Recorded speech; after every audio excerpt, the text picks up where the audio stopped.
Welcome back to the Blackhouse. You're on the air on 106.1 FM. And we have in the studio today Miss Peter. Hi. How you doing, girl? I'm good. Yeah, what were you doing this morning? Checking out miniature farms and miniature animals. And, wow. For my dream to have a miniature farm, miniature pony, mini goat, these piglets that are really tiny. Yeah. And then I also was looking up CrossFit champions. So I'm just, a bit. Are you gonna add the miniature animal yoga? Oh my gosh, is that a miniature animal yoga? Wait. Miniature animal yoga. Oh, well, here goes my calling. Never mind my degree. Toss that out. We're also in the house today with Captain Byron. How you doing? I'm very well. I just felt like Captain went along with Byron. I don't know why, it just happened. Yeah, that's quite strange. I'm not in the military at all. No, I'm thinking more pirates. I don't know. I don't know where this is coming from. I'll take that though. I'll take that. Captain Byron. Yeah. Cool. I'll be a pirate. I don't know. Pirates of the Caribbean, the South Pacific. Poets of the Caribbean. That's a cool one. Poets of the Caribbean. Yeah. I'll take it. And of course, today our special guest is Miss Tanaka Gapare. Did I pronounce that? Yes, nailed it. Did I nail it? I was having such a hard time finding you. Your brother's taking up all your space. I was looking up T Gapare, and I kept on finding your brother, and I'm just like, what does T stand for? And I finally found your name, and so I did a bit of sleuthing on the Facebook. And basically came up with some who are you? There was some amazing things okay, besides being 6'3" basketball powerhouse forward. I love that people say I'm 6 foot, guys. You're 6 foot, not 6'3"? No. But that extra 3 was just so impressive. I don't know. Every time I'd have a college roster, they would add 2 or 3 extra inches. Oh, really? And teams would look at me like, this girl is not 6'3". Oh, okay. All right. Well, we'll just say 6 foot. 6 foot. She's a 6 foot basketball power. 2010 Netball Wellington Centre under 15 squad. It was. You're a netball girl. I was a netball girl. That was my basis. That was my bread and butter for a minute. Right. Yeah. Okay. And a standout performer in the New Zealand Basketball Academy side that finished second in the 18 in the girls under 15 division at the Las Vegas Live Tournament 2012. Yeah. We're playing forward. Yeah. Played for New Zealand at the 2019 FIBA 3x3 Asia Cup in Changsha, China. Played in the Tall Ferns Showcase game in August 2020. A prodigy of Kenny McFadden. Would that be right? Oh, God rest his soul. Have I missed anything? I played for Mukuka, and I played for New Zealand a couple more times. It's really funny because on Google you don't find shit about me. You find almost and I found everything. Oh, yeah, I'm a sleuth. Yeah. She's an investigator. I'm an investigator. If your boyfriends cheat on you, hire me. I am the PI. Listen. I'll know where they're going, who they're going there with. Yeah, that's my superpower. We can do that because I got a case for you. Leah's on the case. And we've got Byron, the poetic Caribbean. Yeah, and Captain Byron. Yeah. So basically, I think I want to start off with, tell me something about yourself that isn't sports related. That isn't sports related? Yeah. God, I don't know. I'm the biggest nerd and weirdo you'll ever meet. In what sense? In all senses. Okay, well give us some examples. Because I'm pretty nerdy and weirdy myself. Yeah. Ask him.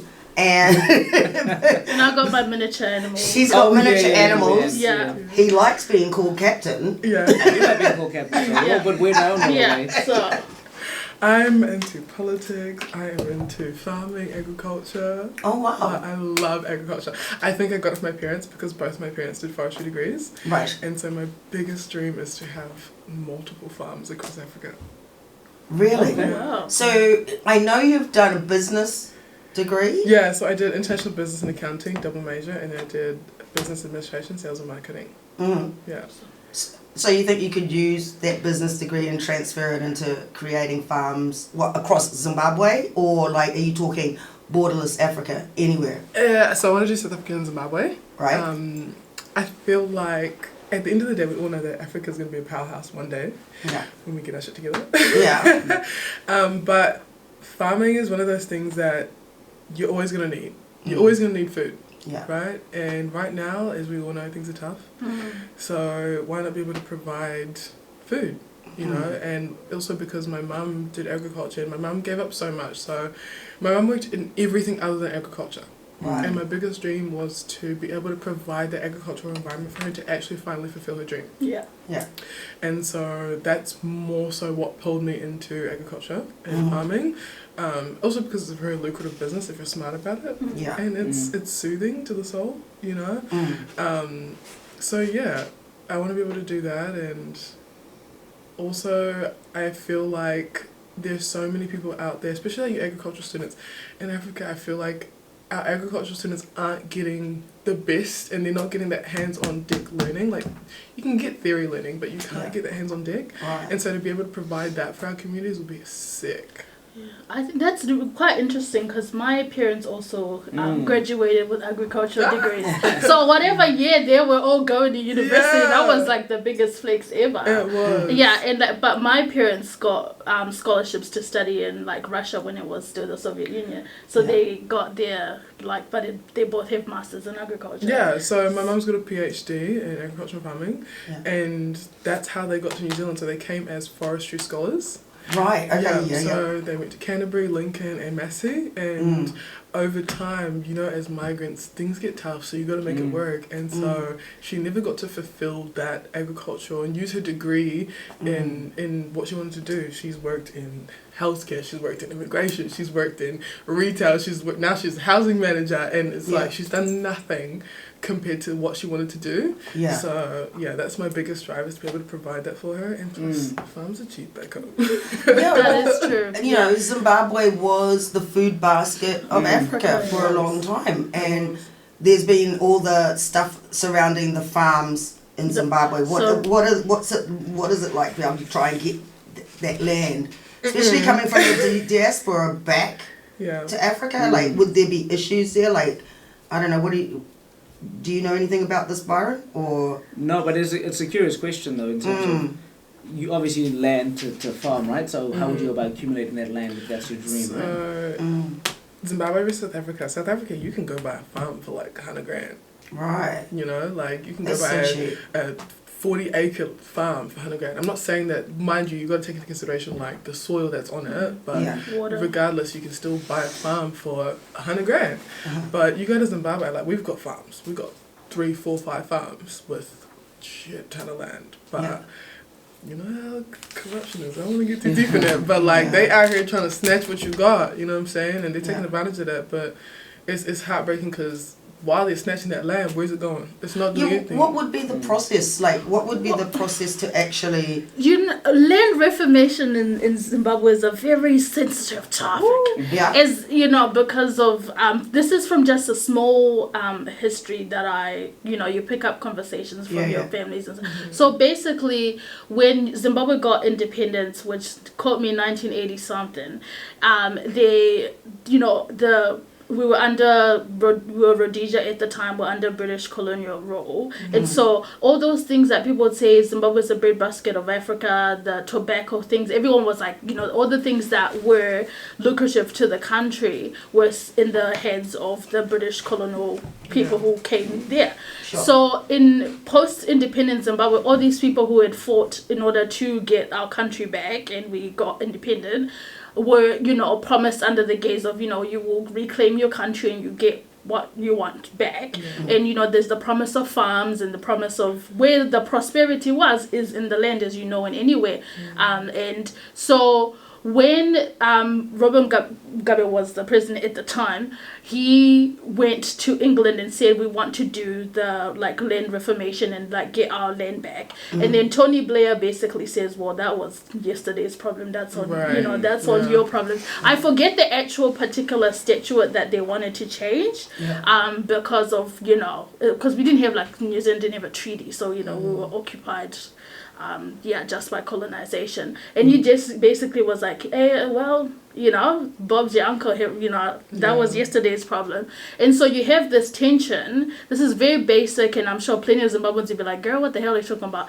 But my basic understanding is then it's like these people who fought to get countries' liberation are waiting for their, you know, land reform back and to get access to this power and this transition of power between the former colony government and the new government. And so you have this, and it's like, okay, so we need our land back, and they try to do it the formal way of like, you know, you go talk to all the heads and all the stuff. Like Tony Blair says, you know, pissed right off with that stuff.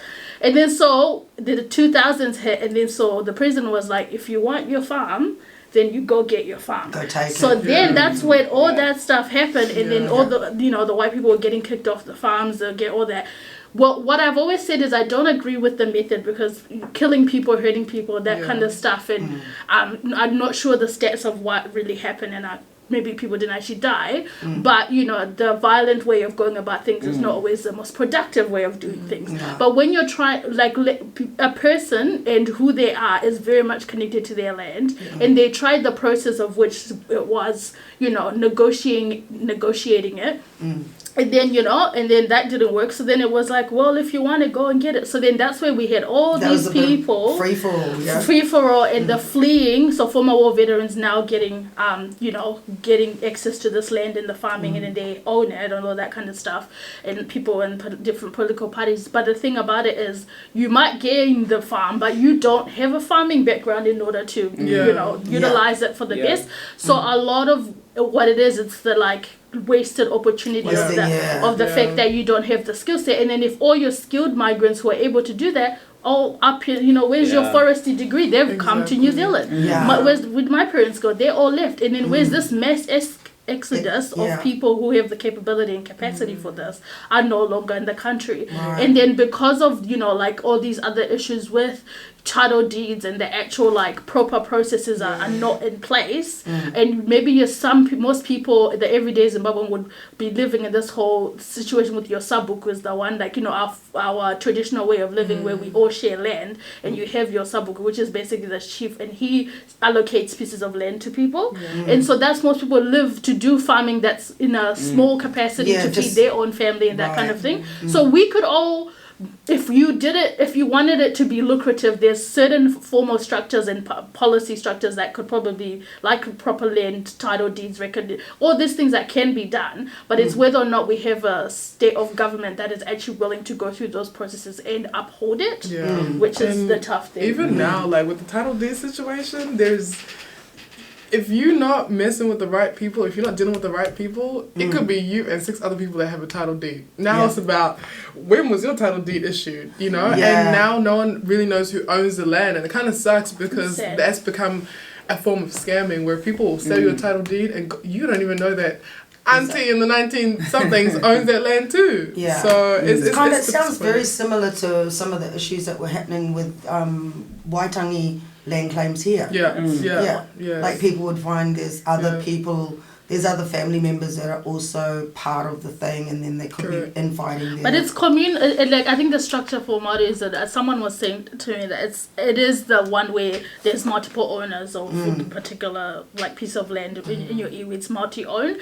I don't know who made it that structure, but that's one of the biggest tensions of like, if we did want access to land and iwis, which my concept I would always say is, link up. And, you know, if the government wants land, which is what we need, you do leases and stuff like that, and you can get your money's worth. The thing is now in Zimbabwe is, if they give you a title deed, they don't even give you a title deed, they'll let you lease it for like 100 years. But you don't actually own the land. And there's been an uproar, especially in like Masvingo, for example, like where they're snatching land. The government is like, that's ours now. That ain't yours. And then in return, they might give you a lease, which is really disappointing. So, yeah, even like my family's at war with our land. Like, we're like, you can't have that. That's ours. We done had it for a couple years, you know, a couple decades.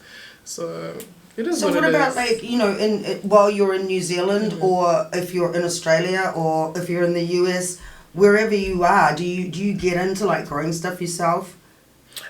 So we've got a house in Christchurch, and my mum, we've like taken, when we bought it 2000, when did we move to Christchurch? I feel like that's when we met. 2005 we bought a house in Christchurch, and so it was bricked, so we took everything out and we just turned it into like a little mini garden for my mum, and she got wrap, old school Zimbabwean wrap. She's got all the veggies in there. She's loving it, and she was living in Wellington, but now she's relocated back to Christchurch, and it's a sanctuary. Like every weekend she's out in the garden centre. She's like, I got this in the garden centre. It's just nice to see her in an element. Yeah.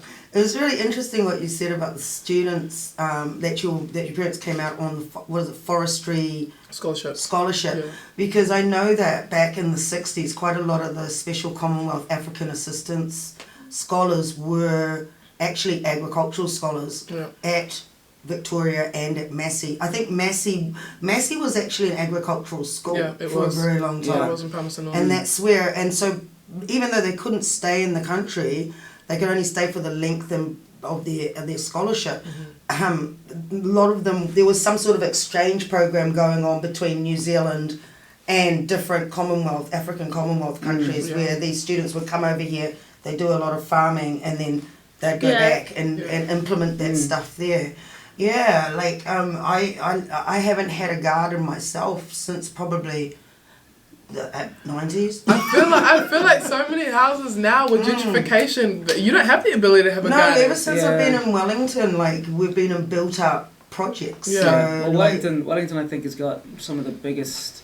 Wellington and Hamilton have got the most multi-tiered buildings. High density. High density. Yeah. It's just a way to try and house people, but also it's commercial too. So it's trying ways for people to make money out of it. Yeah. But I've got on my balcony, I've got jasmine plants growing, and I'm in boxes that my mate just knocked up for me, and then I just threw them with dirt in there. I don't know if I'm doing it right. I've been really ignoring them over winter, but we'll see what happens this summer. Yeah. So, okay, sports. Oh God, sports. Sports. This is what I really wanted to talk to you about. This. Like, first of all, I was a netball rep back in the 70s, and for West Auckland. Okay.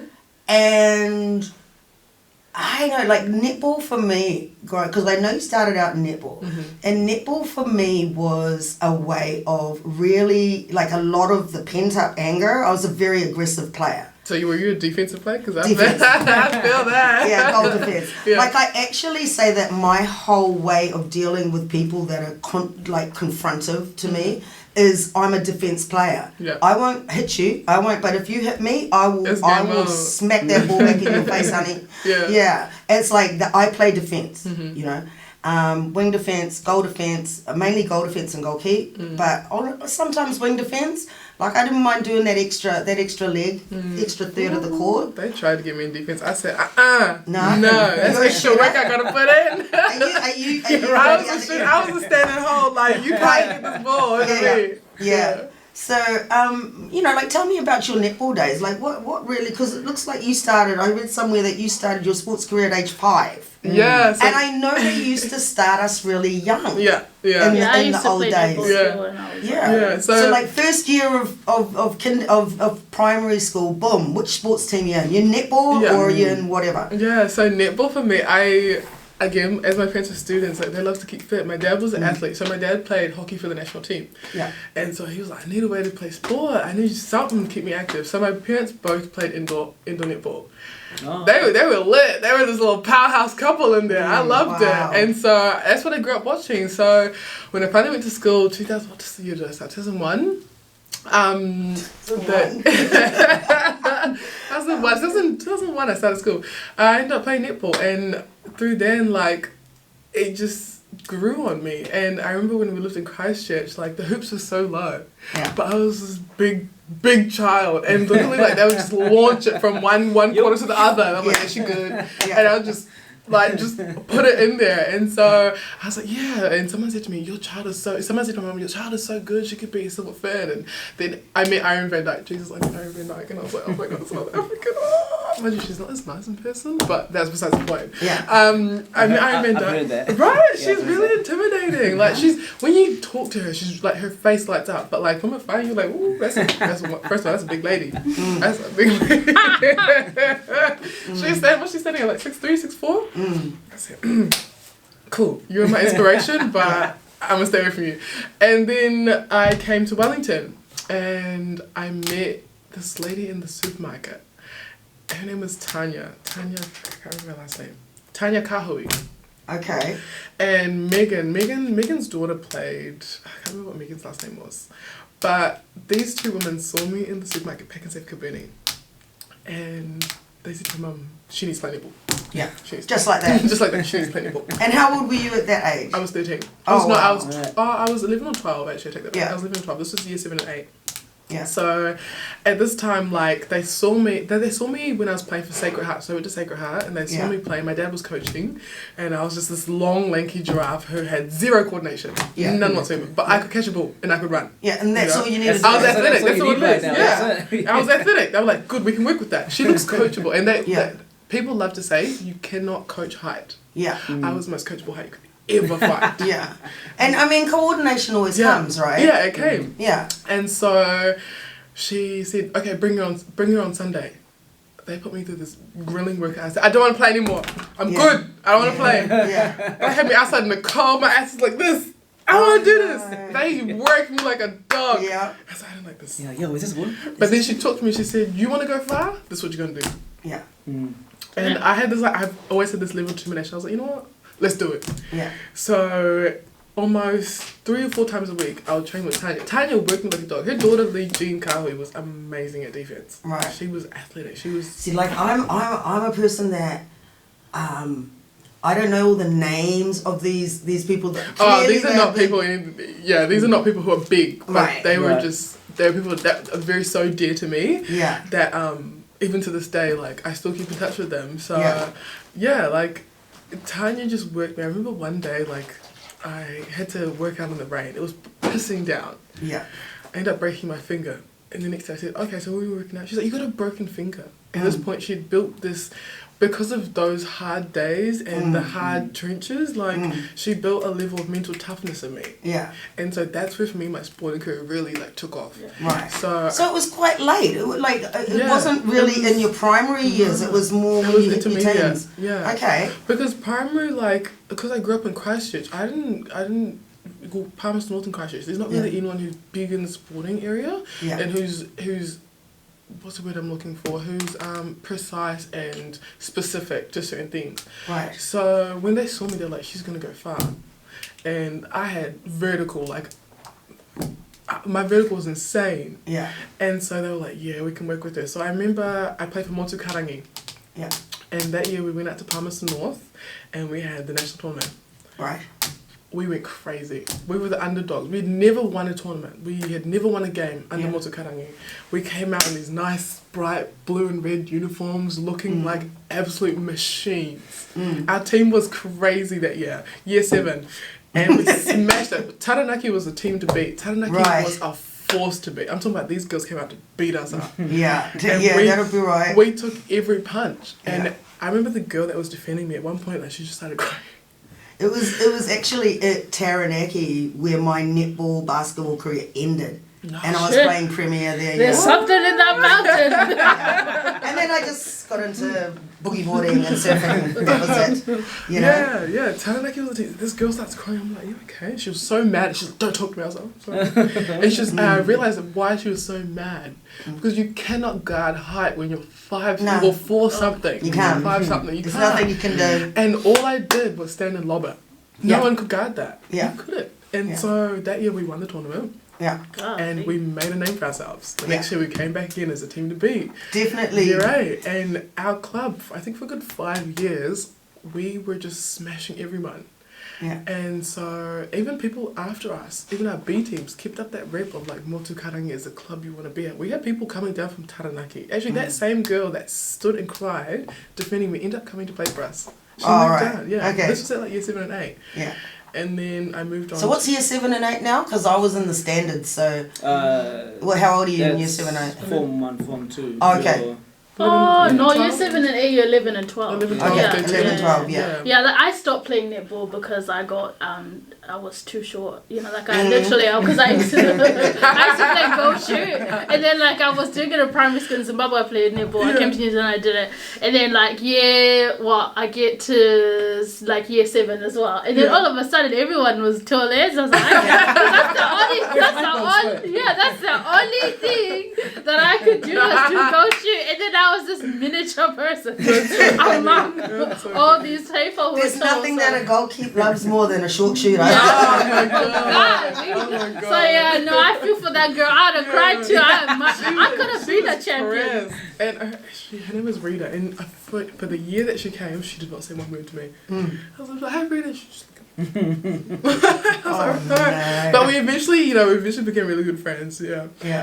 So then I moved on from intermediate and went to college netball. I played for under 15 Wellington. And how was that? Did you play in any proximity? Because Jess B's a netballer too, wasn't she? Jess B. Jess B was a netballer. Jess Burke. She was a netballer before she was a rapper. Well, I didn't know. That's a fun fact. Oh. Yeah, you didn't know that? No, that's a... imagine bringing that up. She left netball and went to rapping because she was actually a champ netball player. Black. I just wondered if what a multi-talented gal. No, I feel like she may have been like a couple years older. Yeah, maybe. I think she's a couple years older, yeah. So that was like a whole step up. Right. Now I was bottom age, mind you, at the time. So I'm like 13 playing against like 14-year-olds going on 15. So my strength and abilities were a little bit low. But I competed. I was up there and I managed to make the A team. Yeah. Loved it. And I was playing with a really close friend who I went to school with. I ended up bumping into her because I went to primary with her, Rachel, and I ended up playing with her in under 15s. And we were like the powerhouse. Yeah. Me and her were a combo. Like we were like LeBron and like Kobe. We were like LeBron and Kobe put together. You know, we're like KD and Westbrook. Yeah. And so that was great. And that year I remember being scouted by Tutoa. So who's Tutoa? So Tutoa is a Māori sporting school. Right. So they're an academy of sport. So they do netball, basketball, trying to think what other sports, volleyball. Yeah. But they're Māori specific. So they thought for some reason that I was Māori. Right. Well, I mean, to be honest with you, when I grew up, most Māori looked like you. Really? Like I think Māori have lightened over the decades. Yeah. Like the generation that I grew up were quite dark. Yeah. Yeah. So they assumed that morning they were like, "We want you to come," and I was game. I was like, "Mum, I want to go." This is like the one. My mum wanted to send me back to Zimbabwe boarding school, but I was like, no. But this boarding school, I was gonna go. Yeah. But then they said to me, "What iwi is she part of?" Mum goes, "What do you mean?" Yeah. And they're like, what iwi is she? What tribe is she from? Yeah. What part of New Zealand? Mum goes, "He's born in Africa." I was like, no. He was born in Zimbabwe. Well, we don't have that one over here. Did they let you come through, or did they say no? They said no because you had to have an iwi. You had to be Māori. You had to be Māori blood or have a Māori relative. Yeah. I was like, "Mum, go get married to somebody." She's like, "I'm still married already to your dad. Yeah. We haven't broken up yet." Yeah, find yourself some Māori. Yeah, but that was fine. And then that very same year, because again, my dad played basketball also. So my dad was actually part of also when we were in primary school, he was part of the Manawatu Jets development team. Okay. Yeah, so what's your dad's name? Nelson Gapare. No, I haven't heard of him. I was thinking if I heard it from Nelson. We don't care about him. Okay. So back then, I don't know if you know Miles Pierce. Heard of him. Yeah, so he played with Miles Pierce. This was back when like Miles had the big afro. Yeah. He was iconic for it. So that year was also when my dad met Kenny McFadden. Right, yeah. So when he came to Wellington, he tapped into like the local league. And I would go with my dad and just sit on the sideline and just watch. And he would just watch me just bounce the ball. Like I couldn't bounce the ball. I did not know how to bounce the ball when I got a basketball in my hand. I would just chuck it up. And he said to my dad, "She needs to play basketball." And so he got me into under 15s basketball. I had a trial when the coaches of, I don't know if you know Motohu basketball? No, I haven't. No. But yeah, they had these two women sisters that were coaching, and I was like, I might as well just go for the trial. Not like I'll get in the team, but they got me in the team. My height got me everywhere. My height got me in every single team. It would just be a gold pass. Yeah. It was like my passed jail card through everything was my height in sport. Yeah. And so they put me on the team, and like, I didn't know what I was doing. I was just running around like a headless chook. I had no idea. At that point, I had no concept of basketball. So you like that's what I was just thinking. You hadn't played it, but you got in. Yeah, I got in, and my dad would get so frustrated. He'd be like, bounce the ball like this, and I'd be like, no. He's like, spread your fingers. And he's like, shoot. I'll be like, whatever works. Oh, I'm air ball. And he's like, what is wrong? He'd look at me like, what is wrong with this child? I was like, I can't help it. But I read somewhere that one of your coaches, and actually I'm going to come back to this in a minute because I'm going to drop some music in a sec. Mm-hmm. But one of your coaches was saying that you played basketball like a netballer. Yeah. And I really related to that because I went through that same experience because I came from hardcore netball before I jumped over to basketball because it just looked like so much more fun. Yeah. But it was actually playing indoor basketball. No, it was literally playing indoor netball on a basketball court with bad shoes that stuffed me for life. Yeah. Like I couldn't go back to sports after that. So that was when I was about 28.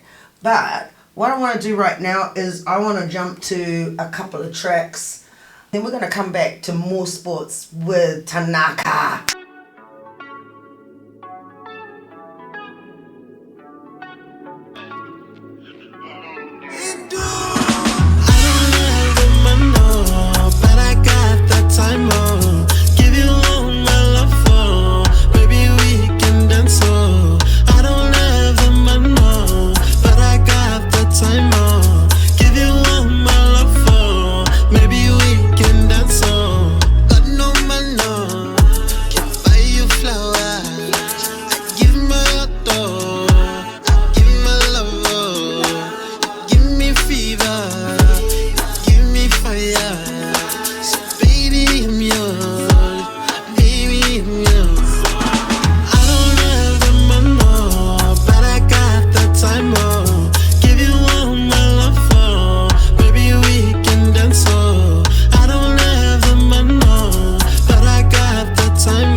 I gave you all my time, I think we might fall in love if our bodies harmonize. Beautiful and you real as well. Don't need help cause you heal yourself. If I had all the cash in the world, I'd just buy more time with you. I don't love the man, but I got the time on. Give you all my love for, maybe we can dance so. I don't have the man, but I got the time on.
Sports. Where do we want to go from here? Because we've covered quite a lot of things in the break. Yeah. But okay. This was something I was just thinking of.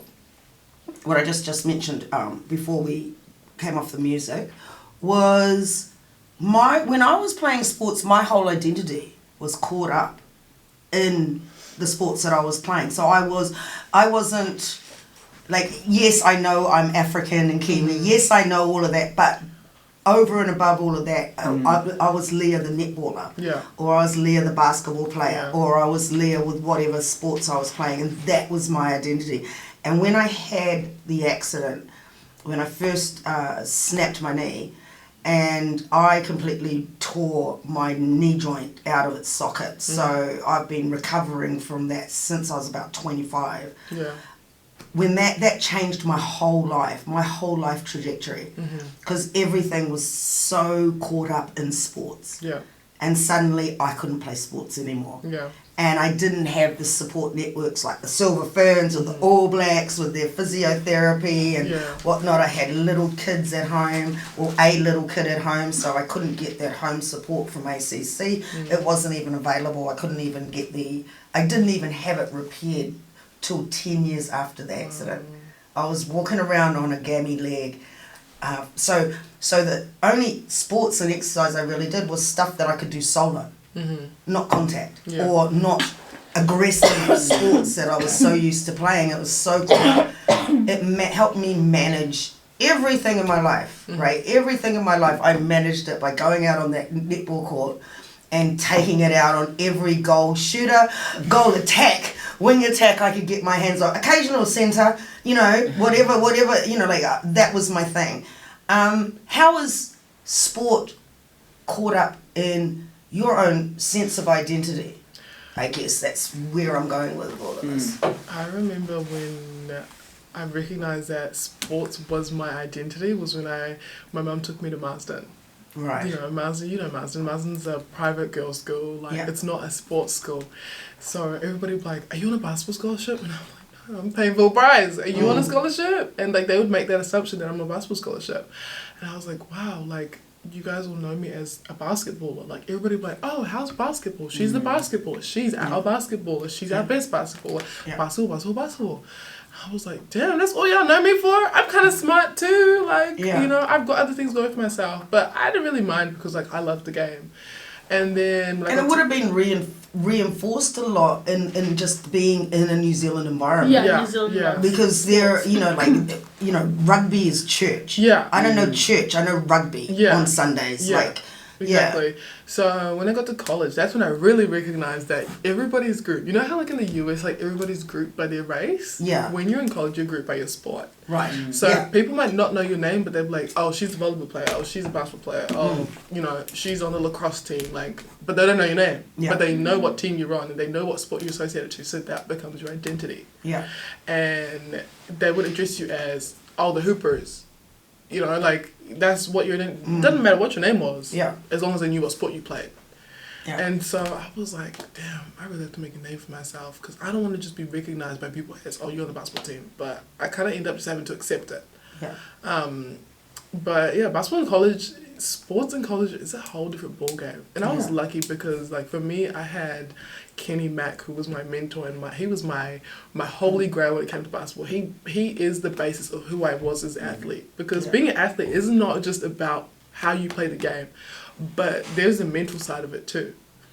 You got to have a different level of mental toughness to be a quality athlete and to go far with that stuff. Right. And I was saying before on the break, this generation, these 2000s babies, are not built for it. And to be honest, I blame the coaches. Because all the OGs, they've tapped out now.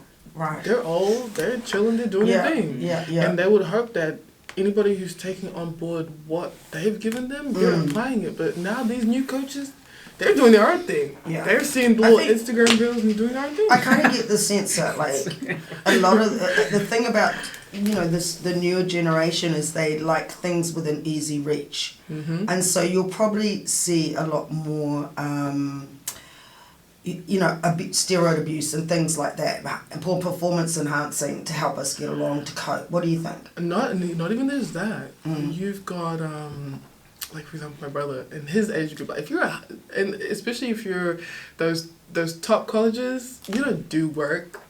I promise you, these players that have got degrees now, your Jay Morants, all them players, they did not do any work. Right. Has a whole tutor who does it for him. What? He's just a jock. I said, what the hell? And what? I said, you're not... So they're buying them? They're essentially buying them. When I was in school, you didn't get money. These kids are now getting thousands of dollars to be out of college. Yeah. All your only focus is make sure you're performing on the court. Wow. And I said, what are you building? You're not building a person. You're not building a young man. You're not building a young woman. Not even young women. Us girls, it's different when it comes to girls and guys. Yeah. Because the NBA versus the WNBA, you ain't getting squat. just know that when your little tenure in the WNBA is done, you're gonna go have to get a job. Yeah. If you're not a high major player, in the league, I could make a couple mil. I'm gonna sit back. Like, I'm good. I'm good. You know what I'm saying? What life skills do you learn if you don't have? That's it's disappointing and. But the thing is, like, when it comes to the kids coming out of NZ, what pains me to see is that, again, they're not building athletes. They're not building mentally tough athletes. Okay, so what are they building? They're building punks. Right.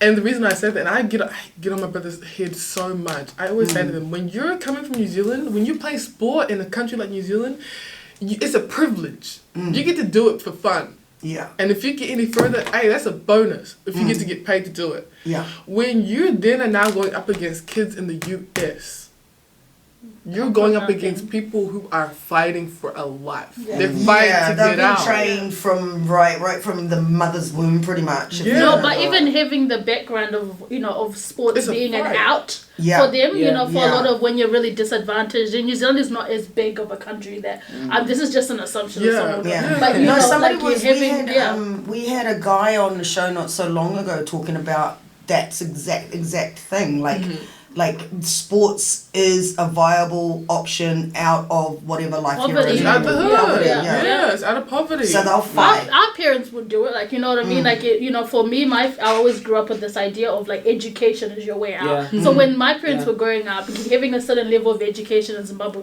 was what your path would be. And so you became somebody who, like, you might not be good at maths, but you're going to become, because that's your only way out. It's your only survival. You did the work purely because you had to. I feel like when it comes to African parents, like, when it came to sport, they were like, if you want to play sport, you're a dumbass. If you don't have an education if you don't have an education, you ain't nobody. You can have both is what I would think would be the But I go back and forth with my parents over this. I keep telling them you have to build that toughness in him. When I was in college, we used to hustle. There's no getting money from the school. They didn't give you those big large sums of per diem. They don't give you that. Yeah. I mean, one school when I was in junior college, they give you $25 a week. We would be calculating that $25 a week. Like, I'm gonna do this. But you know what? I said to myself, I'm gonna hustle. Whether it was doing hair, whether it was doing nails, whether it was hosting parties at the club, like, we were doing something to make money. Yeah. And that's what I loved about our generation. Our generation knew the struggle. We knew how to thug it out. Yeah. This generation is gonna cry it out. Yeah. You know what I mean? And I take that back to the coaches, because they're not building their mental. They're building their physical great, but what's that going to do for them when they get over there? Because when they get over there, these kids coming out from this side, they're going to face a whole different world out there. Because they're going to be, confronted with things that don't happen in New Zealand. No, absolutely, yeah. They don't happen in New Zealand. Like, for example, when I got injured my freshman year, tore my ACL. Yeah. Mind you, that freshman year, I came out hard. So I was supposed to go to University of Pittsburgh. Yeah. But I decided to opt out of that scholarship because the coach was actually fired. I was like, all right, if Coach B is not there, I'm not going. Yeah. I don't know who that coach is. I have no connection to that coach. I'm supposed to be flying out the next 2 weeks. Right. So my coach found me at JUCO. It was in the middle of nowhere in Kansas. I was in the wop-wops of towns. Like, I was in the Midwest. The whitest of white towns. Like, it had one McDonald's, it had 3 gas stations, it had one Walmart with 1 entry door. Like, it was small. And I wasn't tripping, because when I got there, because, again, Kenny was the basis of who I am. I was 6 foot, athletic, I could shoot, I could play inside out, I could play every position you wanted me to. Yeah. I was like that. And the coach was like, I don't know where you found this kid, but have you got more of them? People were shocked, because you don't come across a 6 foot big man who's between the legs, 3-point. Yeah. You don't get that on a regular basis anymore. Yeah. You didn't get that back then. So and you certainly didn't get those kinds of players in New Zealand. No, so you didn't. If New Zealand students are being selected in New Zealand, and because this is while you were in Texas at this point, weren't you? No, I started off in Kansas. So in Kansas. Texas. We'll come back to how I got to Texas, but Kansas. It was great because my mental toughness, I could go up against everything. That heat killed me. Yeah. At one point, I remember I got out of one practice, I had a heat stroke. I was like, Kansas is the wheat belt, yeah? Yeah. Yeah. Yeah. So what, is it a dry, sort of real dry heat? Very dry heat. Yeah. It was hot. Like Central Australia kind of heat? Yeah. Yeah, okay. We had the Wainui matters of gyms. Right. Like, it was hot. There was no air conditioning. Oh, We were okay. struggling. My German teammate, she was in the bin throwing up.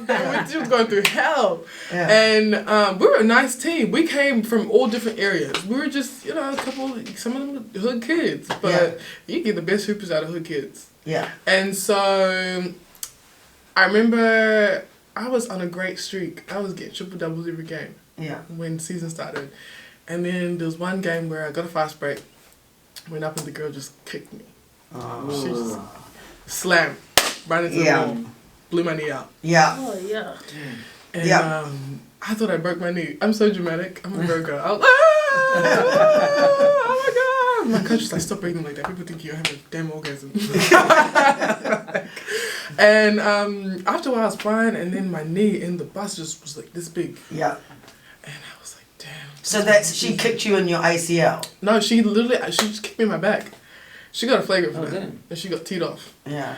No, there's because I was also like, I play softball too. So I was catcher. Yeah. And I was thinking, okay, I'll go back to softball. That's pretty much not to contact, And I had, the injury had already happened, and I had a third base runner run and slide straight into my knee, and I'm catcher, blew the whole thing out. Yeah, and that's when I had to have the operation. Yeah. So that was 10 years after the original accident. It's bad. So Yeah, so like I was like, mind you, I'm long and fast. So I'm on a fast break. I'm going at full throttle speed, and like I was going up and she went straight into me. Right. Slammed it back, went straight into the wall at full pace. Yeah. I had a big fat knot on my head. Yeah. I had everything going for me, and my teammates, I sat on the bench, I came back with ice, and all my teammates were just crying. Yep. They were, it hurt me to watch that because I could see the defeat in them. Because in the most humble way, without my 25 points, they were never going to win the game, and they didn't. Yeah. They went 19 games without winning the game. Yeah. And that's where the mental side came in for me. Yeah. Because my coach was the most vile person. As wisdomatic as he was a vile person. Yeah. And he would say to me, every game they took a loss, he would say, if it wasn't for you, we'd be losing. Yeah. But you're injured. So that's putting the pressure on too. It sucked. Yeah. And that mentality was then adopted by my teammates. Right. My teammates asked me out. I was down.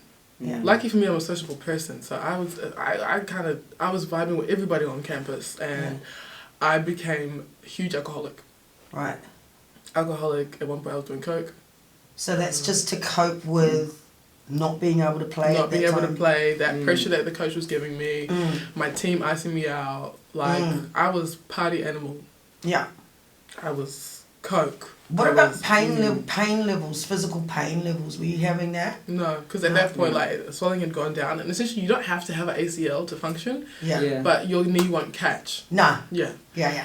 Like, it'll just pop out. Like, I went for a whole decade of, like, going out partying in the weekends at the nightclub. When these kids were younger, and I'd go out on a Saturday night, pop my knee out while I'm dancing, keep dancing, drink some more tequila, and then not walk for 3 days. Yeah. Like, that was just a regular...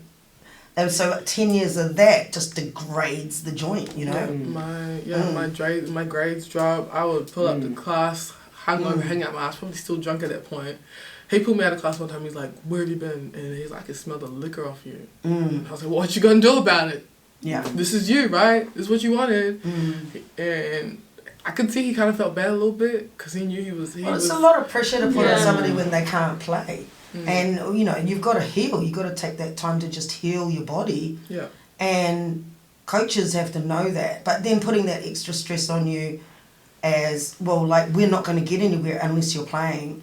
But you've got to heal. How old were you at that time? I had just turned 19.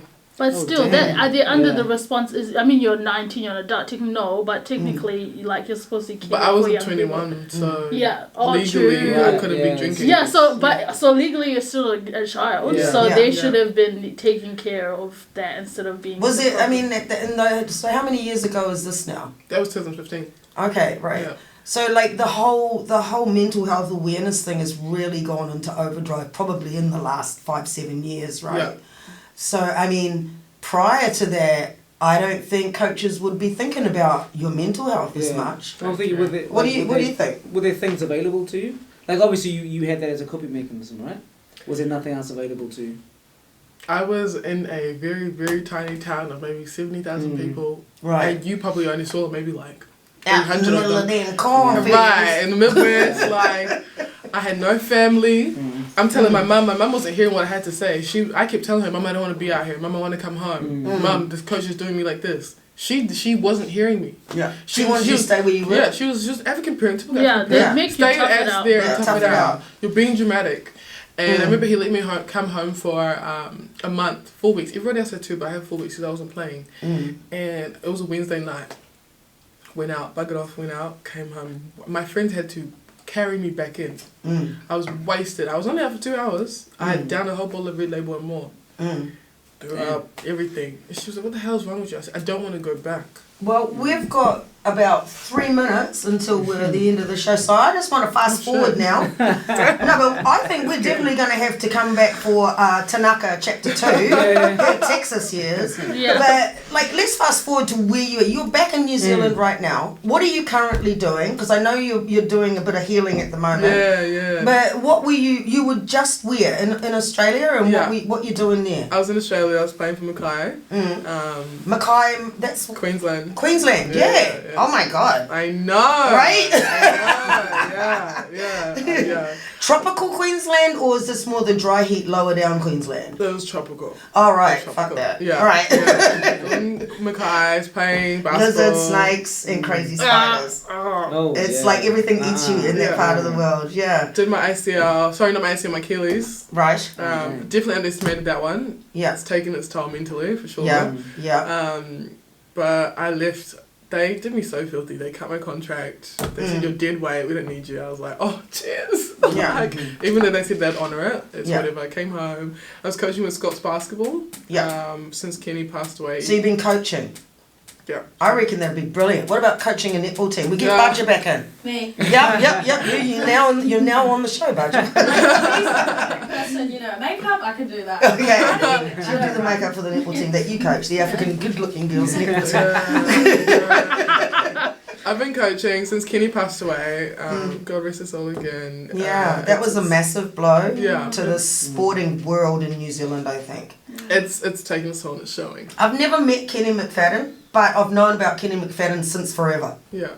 Like from my Taranaki days, everybody knew about him. So he was a father to me and to Farah, so it was a huge loss. He was the person I was looking forward to once I got injured to come home and recover. And so that's been hard. But well, we're coming up to our beeps, and we're gonna have to have you back, Tanaka T. You go on the show. We're gonna get sent off the air soon. Anyway, everybody, thank you for having me. Welcome. Thank you for coming in. And catch you next week on the Blackhouse.